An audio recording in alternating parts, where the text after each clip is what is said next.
Welcome to the Profile Corner. As today's video will likely be posted on April 1st, I thought it might be interesting to look at the results of buying 2 additional routers from eBay sellers. These routers were purchased last week. One of the routers arrived last Thursday, another router arrived today.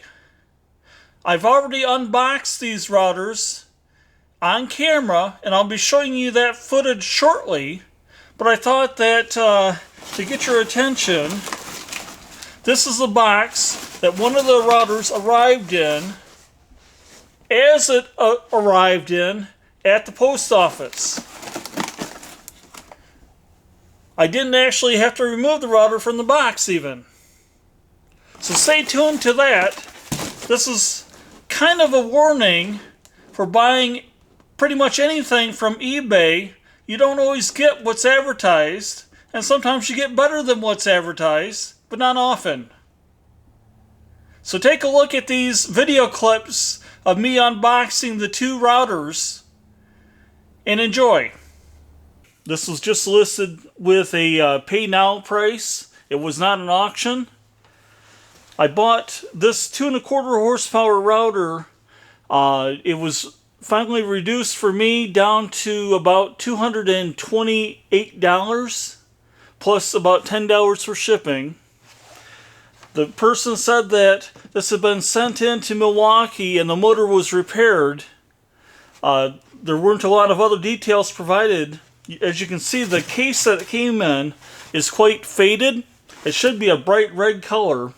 So maybe this was sitting in an area of the shop where there was a lot of sunlight coming in from outside and it's caused it to be faded. If we open this up, here you can see the color that the case originally was. It came with a 1/4 inch collet, as it should. It should also have a 1/2 inch collet, typically mounted into the router here. It came with a little baggie that says expedite repair on it, and if we open this up, you might see something that we talked about in the first video of this router series. This is a collet extender that was included in the case. More than likely this was sent into Milwaukee mounted on the router itself. So more than likely this collet extender caused the bearings to be damaged in the router to the point that the router had to be sent into Milwaukee to be repaired due to the levering action that's caused by this additional force that's applied out at the end of the router bit. Normally that force would be up here, and if that force is applied at half the distance, it's actually half the amount of force that's applied against the bearings. Okay, so that's the first sign of what happened here. And I'm hoping that Milwaukee did a good job of repairing this router. I have not checked it out yet. We're going to check it out in this portion of the video. So it does have a 1/2 inch collet installed, which is good. I'm not feeling any slop in the bearings. There's no slide to side play, so that's a good sign. It came with a set of wrenches, which you don't always get from routers that are purchased through eBay sellers. And then it also has a second set of wrenches, which you definitely don't get when you're purchasing through an eBay seller. So the only thing that this does not have is the through the base height adjustment wrench. And I have a couple of those, so I don't really need those. The sub base here is showing quite a bit of wear. I'm not sure what the previous owner was routing, but that sub base could be replaced fairly simply. That's not a problem. So what I'll do to test this router is I'll put this spiral cutter into the collet, and then I'll take a full depth pass on this oak board back here and make sure that I'm not getting any odd vibrations when it's cutting. Normally with a 1/2 inch shank router bit, you wouldn't want to cut any more than a 1/2 inch deep, but I'm going to make a 3/4 inch deep pass. This is how I test all the routers that I buy from eBay sellers, just to make sure that the router bearings are in good shape. Now the case of this router is in exceptional condition. There's not a scratch on it other than on the sub base of the router. I have the bit in the collet now, so let's take this for a test run. Let's see how this does slicing through this 3/4 inch red oak.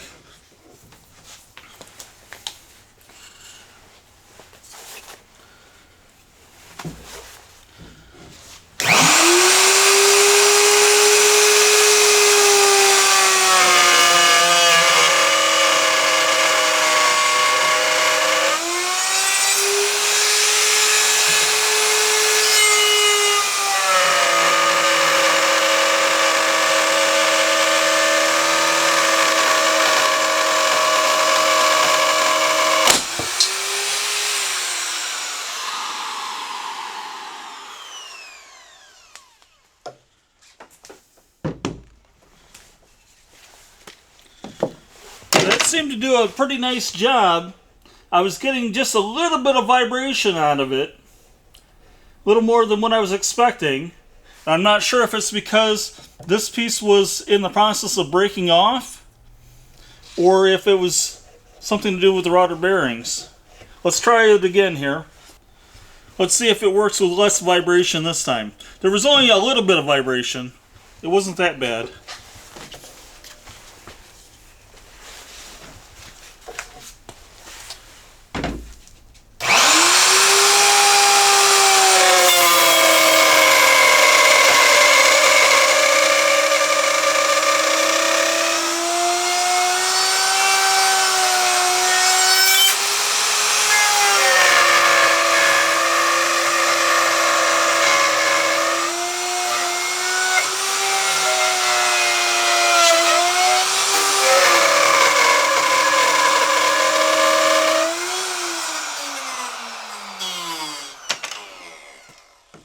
I'm still getting just a little bit of vibration. I think it'll be okay.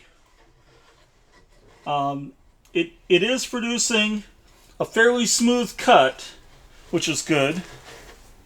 I think that this router will be okay. This particular model 2 1/4 horsepower body grip router, I believe, sells for right around $210 at Home Depot. A minor correction here. Checking the model number on this. This is actually a model number 5615-20. That's actually a 1 3/4 horsepower router, not a 2 1/4 horsepower router as what was advertised in the eBay listing. And also, there's no speed control dial on this router, which means that it definitely is not a 2 1/4 horsepower router. So it looks like the advertisement for the router was wrong, although the pictures did show this label.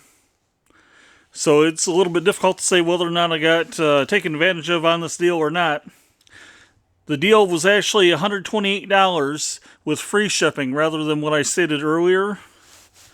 The seller had reduced the price of this from, I believe, $165 to $138, and then offered to sell it to me for $128 after I viewed it on eBay. And unfortunately, I did not review this picture of the label to verify that it was in fact a 2 1/4 horsepower router. The model number should begin with 5616 rather than 5615 as it does here.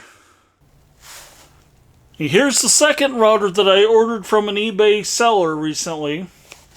This one was held up at one of the post offices on the way for a day, and then it was held up at another post office for another day, so it arrived a little bit late. The post office would not deliver this, and I went down to the post office to determine why. The person working behind the desk said that the box had opened up on it. As they were carrying this box out to me, the router itself fell out of the bottom of the box onto the concrete floor through this hole. There was no padding inside the box to prevent the router from finding its way out. I have not unwrapped this router yet. It's still in the same condition as when I found it at the post office. So I'm going to unwrap it on camera here, and then we'll test it out to see if anything on the router is broken, if the motor is still good, or just what. This router is a single speed version of this router that I've got right here. This router is a Portacable 7539 variable speed router with 3¼ horsepower. This one should be a 7538, which is also 3¼ horsepower plunge router, but only with a single speed. The eBay seller had originally listed this router for $150, which was quite a bit cheaper than the other 3¼ horsepower Portacable routers that were listed on eBay. After I viewed the page, and I did not purchase it immediately, a few hours later, the seller offered to sell it to me for $100, plus $10 in shipping. So I took them up on that offer, and I ordered it. So we'll have to see how this router compares with this other router, and to see what got broken in shipping, if anything. These routers, as you can see, are extremely heavy, and I think that they're built like a tank, so I'm hoping that it survived the shipment and the drop onto the concrete floor without too much damage.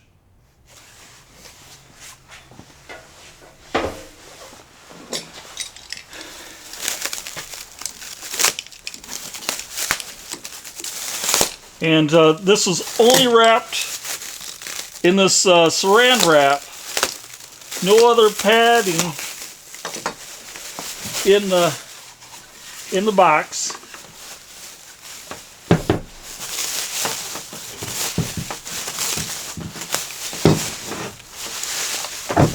Okay. Surprisingly, the plastic here is still intact. I would have thought for sure that that would have broken during the fall.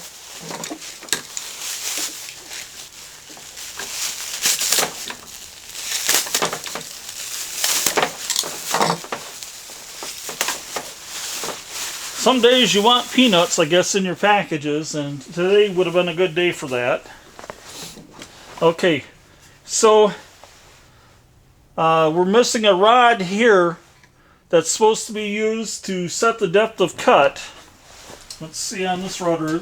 Okay, this router has that depth adjustment or depth height setting rod. I'm guessing that that was missing prior to shipment. I'll have to go back and look at the pictures on the eBay listing and see if that was missing back then. It looks like that's okay other than that. There's no sub-base on this router. The eBay listing did not show the bottom of the router, so I'm assuming that the sub-base was missing at that time. It does have a router bit installed in it. Didn't come with any wrenches, and it looks like it came with a 1/2-inch collet. So there's no 1/4-inch collet, and I prefer that over just receiving a 1/4-inch collet and no 1/2-inch collet, so I'm okay with that. Okay, let's see if it's actually the model number it's supposed to be here. Okay, it does say that it is a model 7538 production plunge router, 120 volt AC, 15 amp, 21,000 RPM. So that is the right model. Let's see if the plunging mechanism works.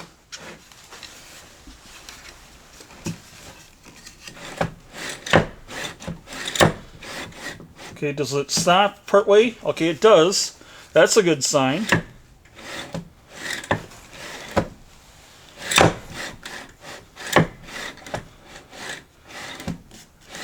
And it comes back up, so that works out pretty well. Let's see if we plug this in, if it actually turns on. What I should probably do, however, before I turn it on, is to take the bit out, and then I'll put in a known good bit, and I'll make sure that it's secured in the collet, just in case the seller of this router didn't understand how to lock down the collet properly. I don't want that bit shooting out at 21,000 RPM. Yeah, the bit was indeed loose in the collet. The collet nut was loose on the router as well. And so it's a good thing that I didn't try to power the router on just as a quick test. During previous estate auctions that I'd gone to years ago, I had actually bought 2 or 3 of these large bases for routers like this big Portacable. And I also picked up some of the smaller bases for other Portacable routers. So I'm rather fortunate there. So I do have a base plate on the router now. I didn't have any screws, though, that would fit. I have a package of various screws that I bought from Amazon. It does have a screw that's the right diameter in this package, but it needs to be a tapered head screw instead of one that has a rounded head on it. So I can't use these screws, so I just took the screws out of the other router that's in the back there. So I'll use those instead. I have a 1/2-inch wide spiral bit mounted into the router here for our regular tests that I do with all the routers that I pick up from eBay sellers. So I just need to put on my hearing protection and eye protection, and we'll test the router out.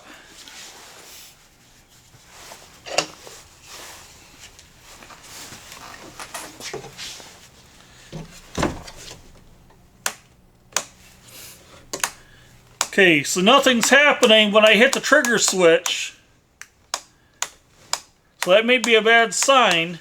I do see what looks like a power switch on the top here. The plastic that covers it is essentially not allowing me to see what's down inside there. Here's the off position. There's the on position. So maybe that's all I need. Let's try it again.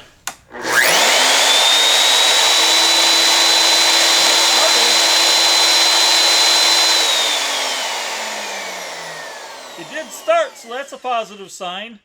I'm not able to set the depth of cut with this, so I'll have to try to wing it here. I'm going to put the cord for the router around my neck so that it doesn't get in the way. Okay, let's give this a shot and see how it cuts.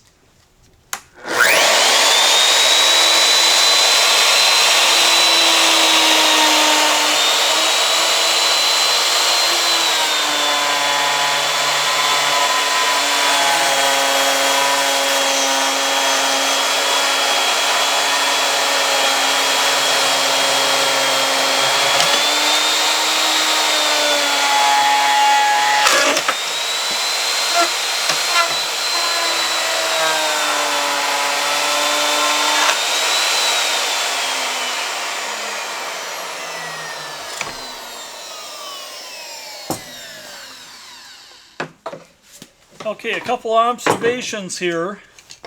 I didn't realize that the single speed router, this model, I think it's 7538. 7538. I didn't realize this has a soft start feature, just like the multi-speed or variable speed version of this router, the 7539. So that is a very nice feature. And it sounds very smooth for a router. When I was doing the test cut here in this red oak, I did not sense any vibration in the collet, unlike when I was testing that Milwaukee router where I was getting some minor vibration. So that's another very positive sign. So if I can find a depth stop rod for this router, I think that I'll be in good shape, and that this is a good investment, I believe, for $100 plus $100 in shipping.